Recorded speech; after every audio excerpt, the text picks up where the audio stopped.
Assalamualaikum warahmatullahi wabarakatuh. Hai teman-teman, sebelumnya perkenalkan saya Hendrawan Syah dengan NIM 120403179997 dari kelas 3 PRG Mensus Karya semester 3. Kali ini saya akan menjelaskan mengenai materi yang berhubungan dengan komunikasi persuasif, dan judul materi yang akan saya jelaskan yakni pengaruh komunikasi persuasif terhadap kinerja karyawan. Pada awalnya perusahaan sebagai organisasi bisnis agar tetap bertahan dan mampu bersaing dengan kompetitor, ia perlu melakukan upaya untuk mengelola sumber daya yang dimiliki, terutama sumber daya manusia, yang sampai saat ini masih menjadi penentu keberhasilan perusahaan. Faktor manusia sangat berperan dalam pencapaian tujuan organisasi. Sumber daya terpenting dalam organisasi adalah sumber daya manusia itu sendiri. Melihat manusia sebagai komponen paling esensial dalam setiap langkah organisasi, maka sepatutnya apabila manajemen perusahaan memberikan pembinaan dan dorongan untuk meningkatkan kemampuan kerja karyawan, penemuan baru dalam bidang teknologi yang cenderung mengambil alih peran sumber daya manusia dengan mesin yang serba otomatis, yang bisa menyingkirkan tenaga manusia sebagai operator atau pengendali, seperti yang dijelaskan oleh Lindgren dalam FND 2017 yang menyatakan bahwa effective leadership means effective communication. Seorang pemimpin harus mampu melaksanakan komunikasi secara efektif, yang jika ingin melaksanakan kepemimpinannya efektif, seorang pimpinan berkomunikasi efektif bila ia mampu membuat para karyawan melakukan kegiatan tertentu dengan kesadaran, kegairahan, dan kegembiraan. Organisasi sebagai kerangka kerja atau frame of work dari suatu manajemen yang menunjukkan adanya pembagian tugas, wewenang, dan tanggung jawab yang jelas antara pimpinan dan bawahan dalam suatu sistem manajemen modern. Ada yang diklasifikasikan sebagai pimpinan, dan ada pula yang bertindak sebagai bawahan di mana antara keduanya saling berhubungan dalam rangka mencapai tujuan bersama. Interaksi yang harmonis antara para karyawan suatu organisasi, baik dalam hubungannya secara timbal balik maupun secara horizontal antara para karyawan secara timbal balik, pula disebabkan oleh komunikasi. Komunikasi dapat berjalan baik bila pimpinan mampu mempengaruhi bawahan agar melakukan kegiatan yang diinginkan dengan kesadaran sendiri.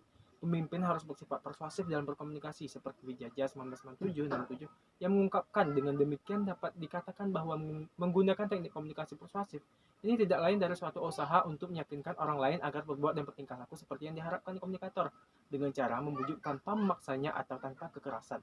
Simon dalam FND 2158 mengatakan bahwa persuasion adalah komunikasi manusia yang direncanakan untuk mempengaruhi orang lain dengan mengubah nilai atau sikap mereka.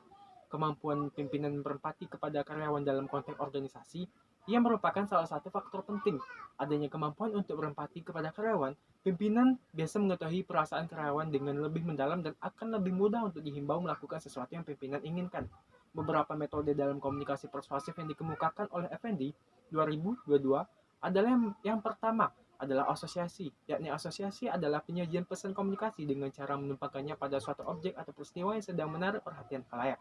Yang kedua, integrasi, yakni kemampuan komunikator untuk menyatukan diri secara komunikatif dengan komunikan. Metode ini mengandung pengertian adanya kemampuan komunikator untuk menyatukan diri kepada pihak komunikan. Demikian pula halnya dengan seorang pimpinan yang harus mempunyai kemampuan menyatukan diri dengan karyawannya.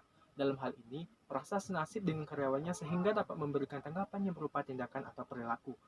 Dampak yang didapat adalah pimpinan akan mudah dalam menyampaikan kehendaknya kepada karyawan. Selanjutnya, yang ketiga adalah pay of idea, yang mana merupakan kegiatan untuk mempengaruhi orang lain dengan cara mengiming-iming hal yang menguntungkan atau hal yang menjanjikan harapan. Dalam rangka mencapai tujuannya, metode ini berdaya upaya menumbuhkan kegairahan emosional. Yang keempat, icing device, yaitu menata pesan komunikasi dengan himbauan emosional sedemikian rupa sehingga komunikan menjadi lebih tertarik. Metode ini pada dasarnya bertujuan menggugah hati nurani karyawan, yang artinya upaya untuk mengubah pesan berupa perintah, anjuran, maupun teguran dari pimpinan agar karyawan merasa tertarik dan akhirnya bertindak sesuai dengan pesan komunikator pimpinan. Dan yang terakhir, yang kelima, adalah red herring, yakni seni seorang komunikator untuk meraih kemenangan dalam perdebatan dengan menggalakkan argumentasi yang lemah untuk kemudian mengalihkannya sedikit demi ke aspek yang dikuasainya guna dijadikan senjata ampuh dalam menyerang lawan. Komunikator dalam metode ini diharapkan memahami dan menguasai pesan yang akan disampaikan dengan cara sedemikian rupa sehingga dapat mengelakkan argumentasi yang lemah dan kemudian mengalihkannya kepada pesan yang diinginkan komunikator itu sendiri. FND 2024 ia menyebutkan bahwa demikian beberapa teknik persuasif untuk dipilih dan dipergunakan dalam situasi komunikasi tertentu. Penulisannya menggunakan 3 metode persuasif dalam penelitian ini, yaitu metode integrasi, payoff idea, dan icing device. Penulis memfokuskan pada 3 metode di atas karena dari pengertian ketiga metode tersebut nampak bahwa ketiganya jauh dari sifat memaksa atau kekerasan dalam member pemerintah, tetapi lebih mengarah himbauan atau bujukan. Setiap perusahaan pada umumnya selalu ingin memperoleh keunggulan bersaing. Keunggulan tersebut dapat diperoleh melalui upaya peningkatan kinerja perusahaan.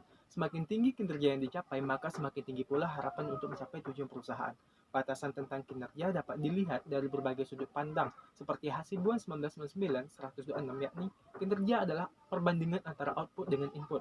Kinerja dipandang sebagai penggunaan intensif terhadap sumber-sumber konversi sebagai tenaga kerja dan mesin yang diukur secara tepat dan benar-benar menunjukkan suatu penampilan yang efisiensi. Kustrianto 1991, 2, mengatakan bahwa kinerja secara spesifik adalah perbandingan antara hasil yang dicapai dengan peran serta tenaga kerja per satuan waktu. Kinerja yang dimiliki oleh suatu perusahaan berasal dari hasil kerja yang dilakukan oleh setiap karyawan dan mencakup efektivitas dan efisiensi.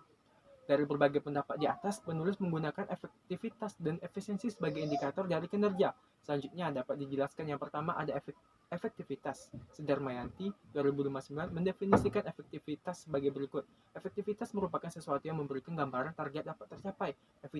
Efektivitas ini berkaitan dengan pencapaian untuk kerja yang maksimal. Dalam arti pencapaian target yang telah ditetapkan sebelumnya, pelaksanaan kerja suatu karyawan dapat dinyatakan efektif bila hasil guna yang tercapai sesuai dengan rencana yang telah ditentukan sebelumnya oleh perusahaan. Yang kedua, efisiensi. Sudarmayanti 2059 menyatakan bahwa apabila masukan yang sebenarnya digunakan semakin besar penghematannya, maka tingkat efisiensi semakin tinggi. Tetapi semakin kecil masukan yang dapat dihemat, maka semakin rendah tingkat efisiensinya. Organisasi atau perusahaan dalam melakukan kegiatannya pasti akan memperhitungkan nilai keuntungan yang akan dicapai, terlebih lagi perusahaan yang memiliki output produksi yang tinggi. Ia akan menggunakan sumber-sumber secara efisien untuk meningkatkan hasil sehingga produktivitas akan meningkat. Kerja lazim dijadikan faktor pengukur produktivitas. Atas dasar inilah kita dapat berbicara mengenai kinerja karyawan. Berdasarkan teori-teori mengenai produktivitas yang telah dikemukakan, dapat dijelaskan bahwa kinerja karyawan itu sendiri adalah efektivitas pencapaian hasil sesuai dengan target yang telah ditetapkan. Dan efisiensi penggunaan personil sebagai tenaga kerja, pengaruh komunikasi persuasif terhadap kinerja karyawan. Setiap perusahaan pada umumnya selalu ingin meningkatkan kinerja karyawan yang menunjukkan bahwa perusahaan tersebut berkembang.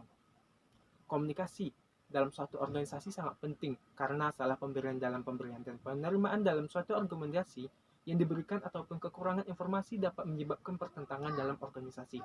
Hal-hal yang dapat mempengaruhi kinerja menurut Anogoro dan Widianti 1993-68 adalah pengertian tujuan perusahaan oleh karyawan, pemberian upah atau gaji, disiplin kerja dalam hubungannya dengan jam kerja yang ditetapkan, dan pengerjaan target yang telah ditentukan. Komunikasi.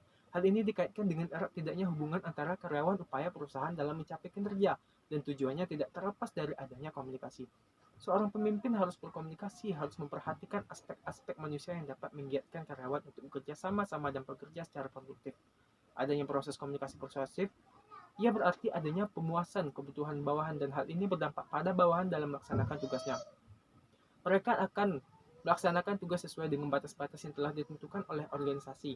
Mungkin hanya itu saja yang dapat saya sampaikan atau saya jelaskan. Untuk itu, apabila ada kesalahan pada kata yang telah saya ucapkan, maka saya ucapkan mohon maaf.